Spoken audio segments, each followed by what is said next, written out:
Oui, bonsoir San Andreas, ici Eddie Muffin du Life Invader. Vous présentez votre JT du jour.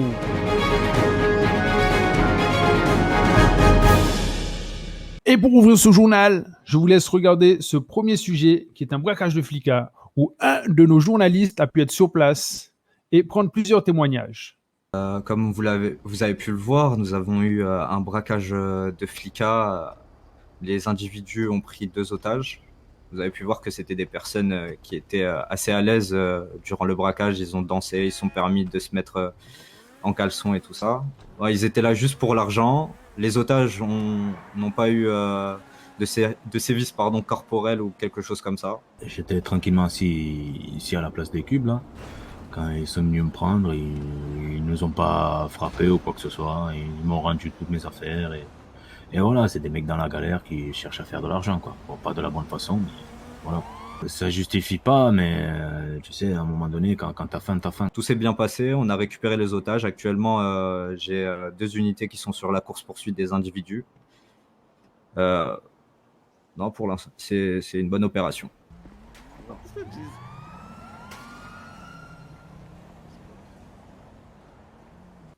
Et pour continuer ce journal, un deuxième fait divers où un attentat a été orchestré au Custom Motor où nous étions bien sûr présents pour vous fournir ces images.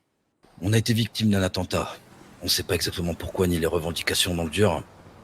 On a été attaqué par un espèce de groupuscule de gangsters à la con, directement à Paletto. C'est affreux ce qui nous arrive, mais on va faire face. Et on les emmerde, ces enfoirés. Donc vous nous confirmez que c'est un incendie volontaire, criminel même? Bien sûr, il y a une prise d'otage, mais il n'y a pas eu de revendication dans le dur, de fait. C'est très désobligeant, mais on fait avec. Mais on va relever la tête haute, parce que on sait très bien qu'il y a pas mal de monde qui aimerait nous voir, nous crouler sous les dettes, sous le travail, ou peut-être même sous les travaux de reconstruction.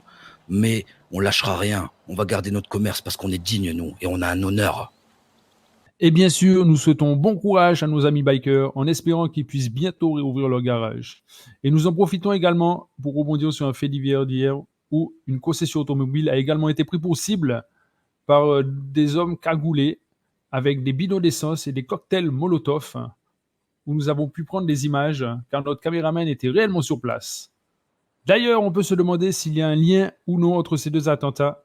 Une guerre nord-sud est-elle en train d'éclater ou bien est-ce lié au chantage reçu par plusieurs personnalités de notre ville? Nous le saurons bientôt et on vous en fera part dans nos prochaines éditions.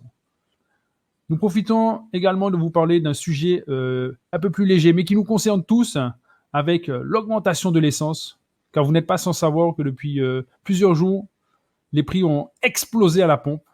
Nous aurons un peu plus de réponses avec cette interview inédite.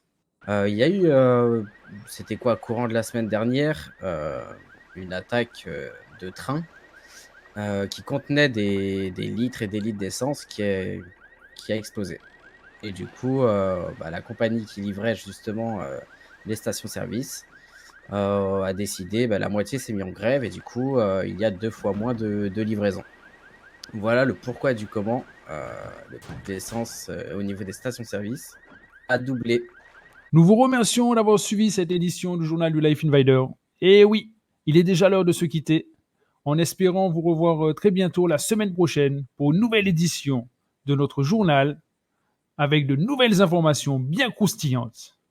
À vous les studios, au l'antenne, des bisous!